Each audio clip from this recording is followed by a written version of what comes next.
Smoking is injurious to health. It causes cancer. ধূমপান স্বাস্থ্যের পক্ষে ক্ষতিকারক। ধূমপান ক্যান্সারের কারণ।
লতা, চা নিয়ে আয়।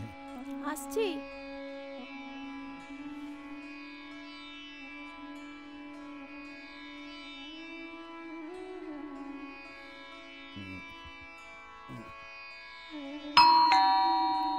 সাত সকালে আবার কে এলো? লতা দেখ তো রে।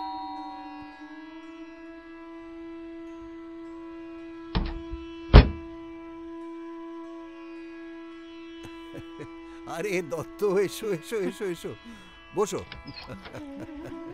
বলো, ফিরলে কবে? কাল রাতে। লতা, আর এক কাপ চা নিয়ে আনছি। তোমায় কেমন যেন একটু উস্কো খুস্কো লাগছে। কি ভ্রমণের ধকল, না রাতে ভালো করে ঘুম হয়নি? ঠিকই ধরেছ, কাল রাতে ভালো করে ঘুমোতে পারিনি। কেন? আসলে একটা অদ্ভুত ব্যাপার ঘটেছে।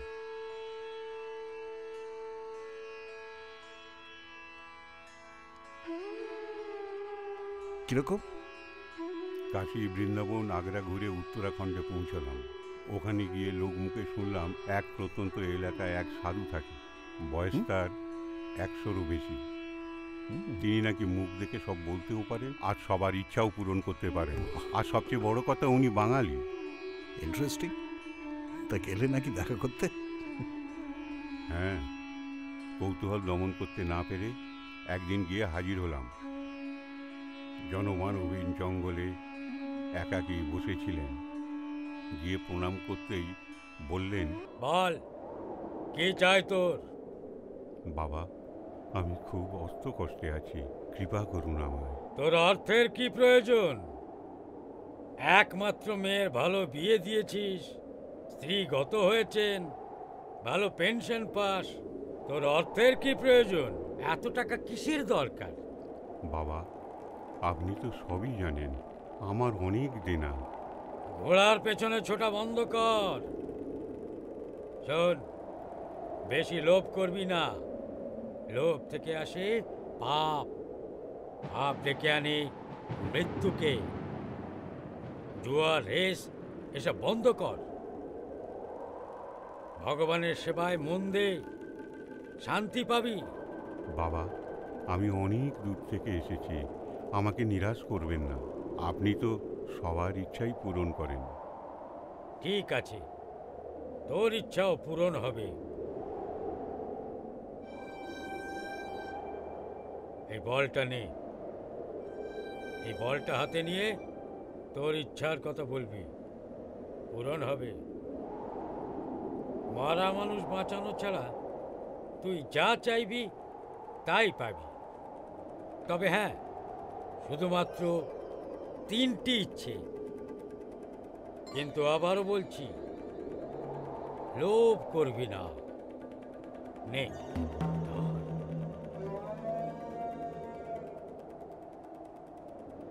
বাবা, আপনার অশেষ কৃপা। আশ্চর্য, আপনাকে দেখেই সব বলে দিল। হ্যাঁ, যত সব বুজরুকি। অবশ্য শুনেছি কাকশাস্ত্র না কি একটা আছে, সেটা জানলে অবশ্য নাকি বলা যায় সব। তা আপনার কি কোনো ইচ্ছে পূরণ হলো? সেই কথাই তো বলছি বৌদি।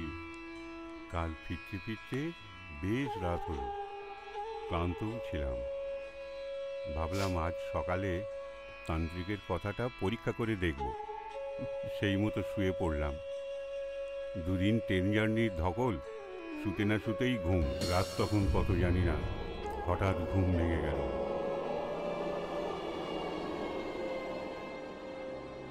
কেমন যেন অস্বস্তি হতে লাগলো। চোখ বন্ধ করে পাশ ফিরে শুলাম।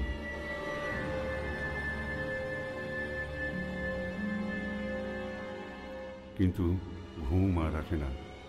হঠাৎ শুনি ছাদের ওপর দুমদাম শব্দ, যেন একটা মত্ত হাতি ছাদের ওপর এপাশ থেকে ওপাশ পর্যন্ত ছুটে বেড়াচ্ছে।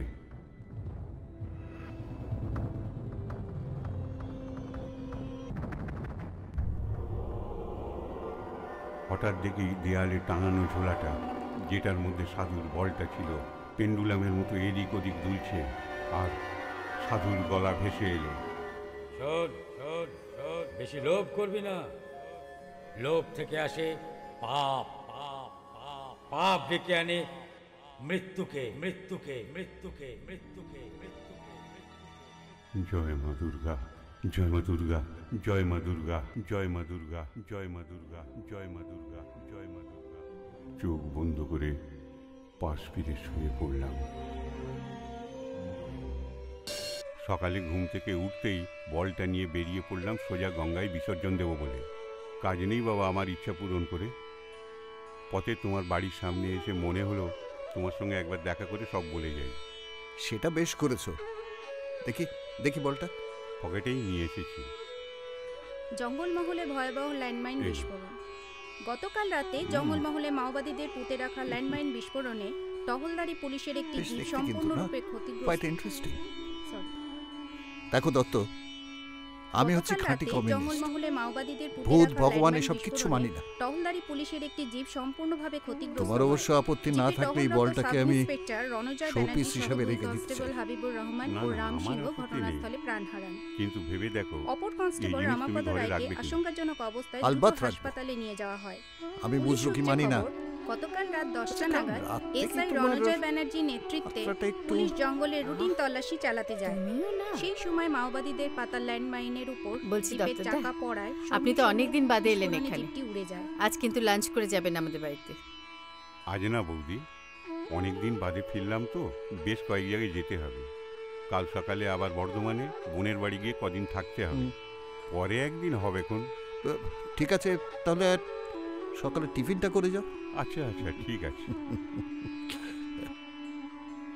তা তোমার ছেলের খবর কি? ও এখন জঙ্গলমহলে পোস্টেড, পুলিশের এসআই।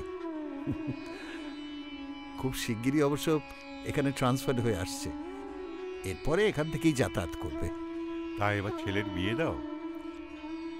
হ্যাঁ, বিয়ে দেবো ভাবছি। পাত্রীর খোঁজ করছি তো। আপনার কোনো পাত্রীর সন্ধান থাকলে একটু বলুন না। আর ও দেখতে সুন্দর, সরকারি চাকরি করে, ওর কি কোনো সুন্দরী মেয়ের অভাব হবে? তবে আপনি যখন বলছেন দেখবো। হ্যাঁ, আমাদের তো ইচ্ছে সামনের বৈশাখে ওর বিয়ে দিয়ে দেওয়া। আর ইন দ্য মিন টাইম আমিও আরেকটা ফ্ল্যাট দেখে এসেছি, বুঝেছ? 2 রুম ফ্ল্যাট, 25 লাখ চাইছে। আমাদের ইচ্ছা ওদের বিয়েতে ওটা দেওয়া। কেন, তোমার এ বাড়ির কি হলো? না না, এটা তো আছেই। তবে আজকালকার মেয়ে তো যদি শ্বশুর শাশুড়ির সঙ্গে থাকতে না চায়। তা মন্দ বলনি। আজকালকার মেয়েরা শ্বশুর শাশুড়ির সঙ্গে মানিয়ে চলতেই চায় না। তা তুমি কি আজকাল সারাদিন ঘরেই কাটাও নাকি? না, ঠিক তা নয়।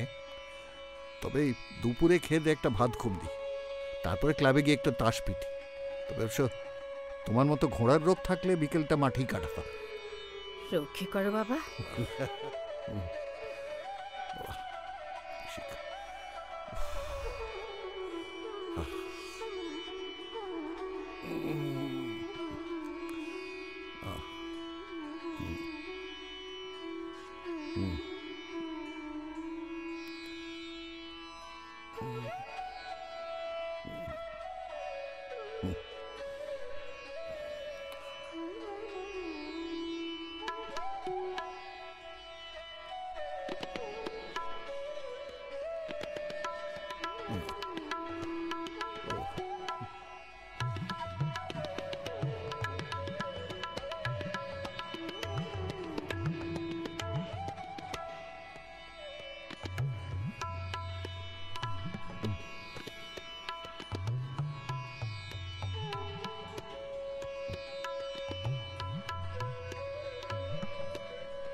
হ্যাঁ গো, বলছি দত্তদা ওই বলটা সম্বন্ধে যেসব বললো সেটা কি সত্যি?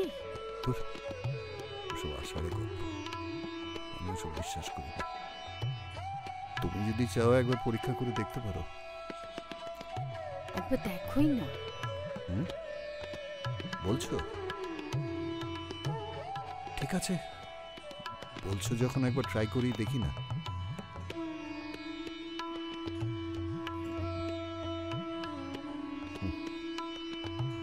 বলো কি চাই বলো। রণর জন্য এক সুন্দরী বউ? তোমার যেমন বুদ্ধি, রণর জন্য ভালো মেয়ে চাইলেই পাওয়া যাবে। তার চেয়ে এক কাজ করো না, ফ্ল্যাটের জন্য 25 লাখ টাকা চেয়ে নাও। ওটা যদি সত্যিই হয় তাহলে তো আর ব্যাংক থেকে জমানো টাকা ভাঙাতে হয় না। কথাটা অবশ্য মন্দ বলেনি, তবে আমি এসব বুজরুকিতে বিশ্বাস করি না। আসলে কি জানো, দত্ত খুব নাছোড় বান্দা ছিল, তাই সাধু পিছু ছাড়াবার জন্য একটা আষাঢ়ে গল্প শুনিয়ে এই বলটা দিয়ে বাড়ি পাঠিয়ে দিয়েছে। কিন্তু কালকে রাতের ঘটনাটা? তোর দত্তর তো নেশা করার অভ্যেস আছে। নেশার ঘরে কি দেখতে কি দেখেছে তার কোনো ঠিক আছে? কিন্তু একবার দেখতে দোষটা কি? না না, দোষের কিছু নেই। বলছো যখন, দেখি একবার। আমার ইচ্ছে ফ্ল্যাটের জন্য 25 লাখ টাকা। কি হলো? হাতটা যেন কিরকম কেঁপে উঠল। বলটা ছোট হলে কি হবে, বেশ ভারী, তাই হয়তো।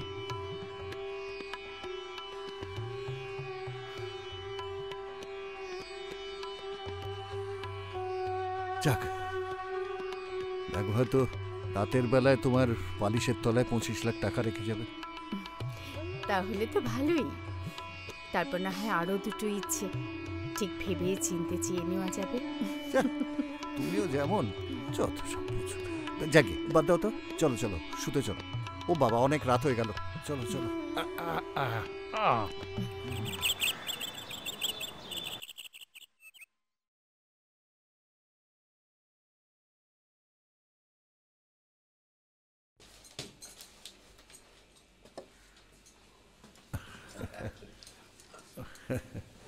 কই গো, তোমার 25 লাখ টাকা পেলে? তা বলি বিছানাপত্র সব উল্টে পাল্টে দেখেছো তো? ঠাট্টা করো না তো, আমি তোমায় বলেছিলাম যে পাওয়া যাবে টাকা। যাই বলার তাই বলো, সাধু না দত্তকে ভাঁওতা দিয়েছে, যত সব।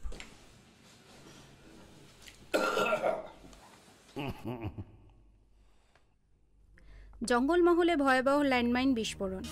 গতকাল রাতে জঙ্গলমহলে মাওবাদীদের পুঁতে রাখা ল্যান্ডমাইন বিস্ফোরণে টহলদারি পুলিশের একটি জিপ সম্পূর্ণভাবে ক্ষতিগ্রস্ত হয়।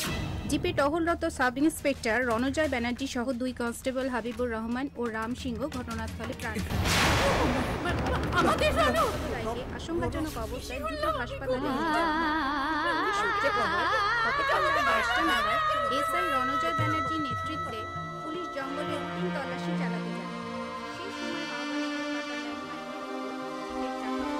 টিভিতে খবরটা দেখে চমকে উঠলাম। একমাত্র ছেলে, মা বাবা বিয়ে তোড়জোড় করছিল। কি বলে যে সান্ত্বনা দেব, ওদের তো সামনেই যেতে পাচ্ছি না। ওর মা তো বারবার মূর্ছা যাচ্ছে। হ্যাঁ ঠিক আছে রাখ। না রে, বডি আনার কোনো উপায় দেখছি না। কেন? কেননা থানার থেকে যেটা বলছে তাতে ওর বডি চেনার কোনো উপায় নেই। তো ওকে ওখানেই পোস্টমর্টম করে ওখানেই ওকে সৎকার করতে হবে।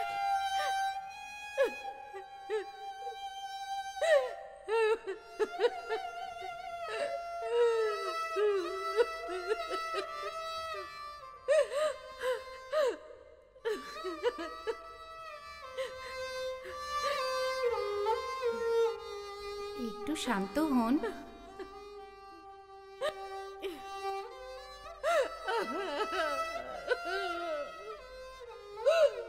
মাসিমা, উনি থানা থেকে এসেছেন, আপনাদের বাড়ি খোঁজ করছেন।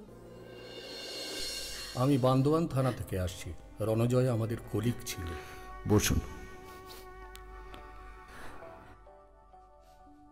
তোমরা কি বাঁচাতে পারলে না? সরি মেসমশাই, কোনো সুযোগই পাওয়া যায়নি, পুরো জিপটাই উড়ে গিয়েছিল। ছেলেটাকে একবার শেষ দেখাও দেখতে পেলাম না। মাসিমা, সে দৃশ্য আপনারা সহ্য করতে পারতেন না। দেহ একেবারে ছিন্ন ভিন্ন হয়ে গিয়েছিল, তার উপর পুড়ে বিভৎস হয়ে গিয়েছিল।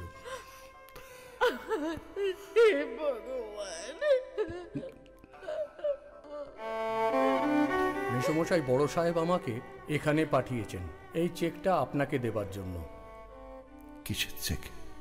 রণজয়ের প্রভিডেন্ট ফান্ড এবং আরও যে সমস্ত পাওনা ছিল সেগুলি সব মিলিয়ে 25 লক্ষ টাকা।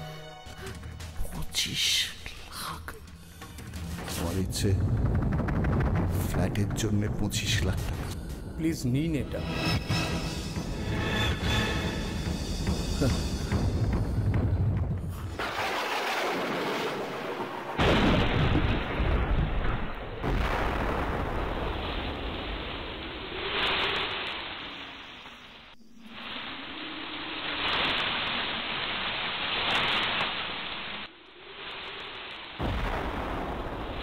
হ্যাঁ গো, বলছি এইভাবে আমাদের ইচ্ছে পূরণ হলো। আমরা তো এইভাবে টাকাটা চাইনি। ব্যাপারটা তো কাকতালীয় হতে পারে, কিন্তু তা বলে ঠিক যে টাকাটা চেয়েছিলাম, মানে সে 25 লক্ষ টাকাই, তার কমও নয় বেশিও নয়। কি আর করবে বলো?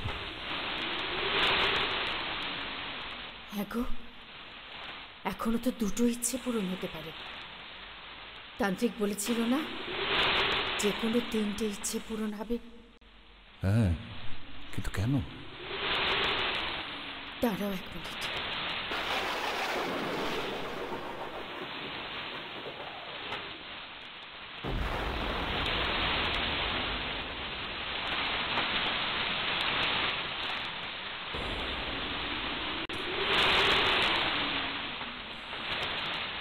হ্যাঁ গো, আমি আমাদের রণকে একবার দেখতে চাই। তোমার কি মাথা খারাপ হয়ে গেছে গো? আমাদের রণ আর নেই, তুমি তাকে দেখবে কি করে? না, এই বল আমাদের ইচ্ছে পূরণ করবে। তান্ত্রিক বলেছিল না, মরা মানুষ বাঁচানো ছাড়া এই বল সব ইচ্ছে পূরণ করতে পারে। নাও বলো, বলো আমাদের রণকে দেখাতে, বলো বলো, ধরো তুমি, বলো।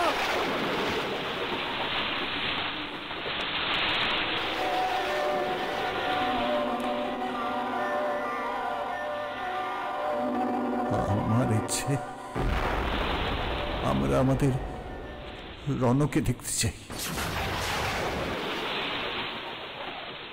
এই ইচ্ছে কেউ কোনোদিনও পূরণ করতে পারবে না।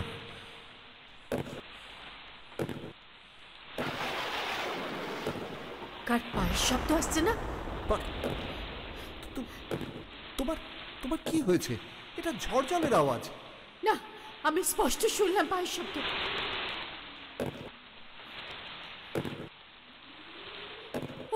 ওই শোনো, রণ আসছে।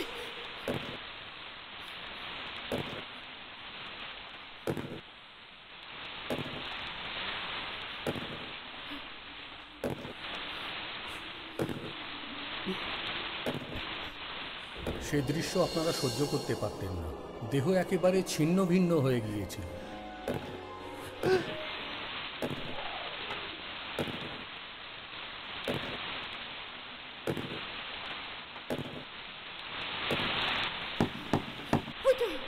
রণ এসেছে, আমাদের রণ এসেছে। রণ, আমি আসছি রে, আমি আসছি। রণ,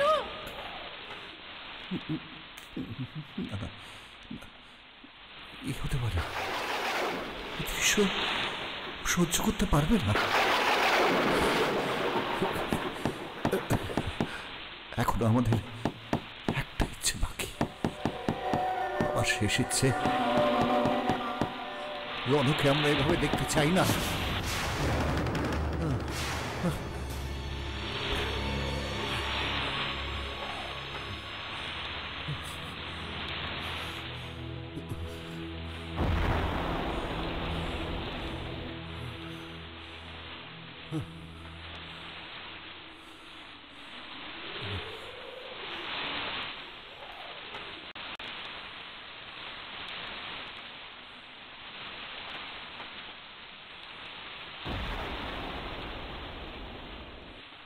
না গো, কেউ নেই, কিন্তু আমি যে স্পষ্ট শুনলাম পায়ের আওয়াজ, দরজায় ধাক্কা। বলেছিলাম তো তোমাকে, এ তোমার মনের ভুল। আমাদের রণ কোনোদিনও আর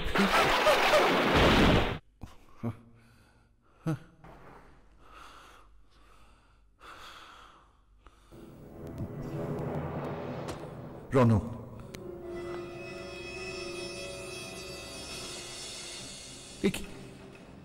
আমি কি দুঃস্বপ্ন দেখছিলাম?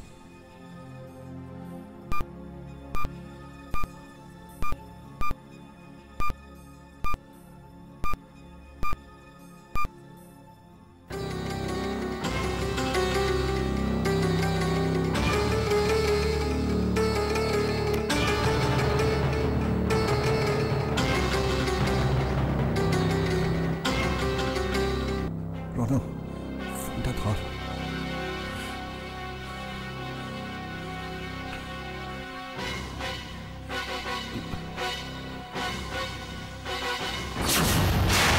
নো রিপ্লাই হয়ে গেল।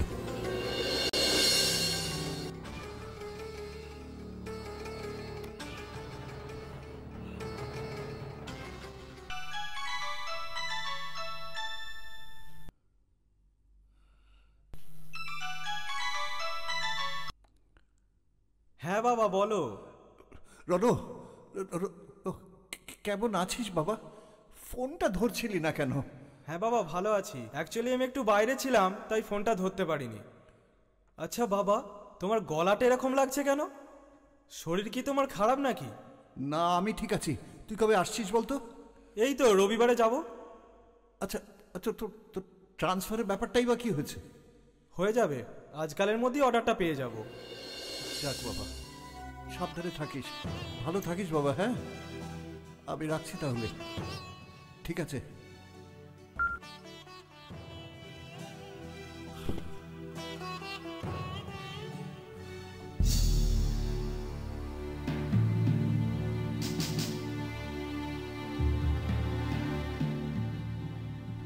সাধু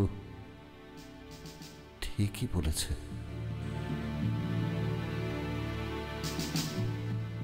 বলটা থাকলে মনে লোভ জন্মাবে। বলটা মেশমশাই, চা করবো? না, আমি একটু বেরোবো। মাসিমা কোথায় রে? মাসিমা তো ঘুমোচ্ছে। ঘুম থেকে উঠলে একসঙ্গেই চা খাবো, তখন করিস। দরজাটা বন্ধ করে দে তো।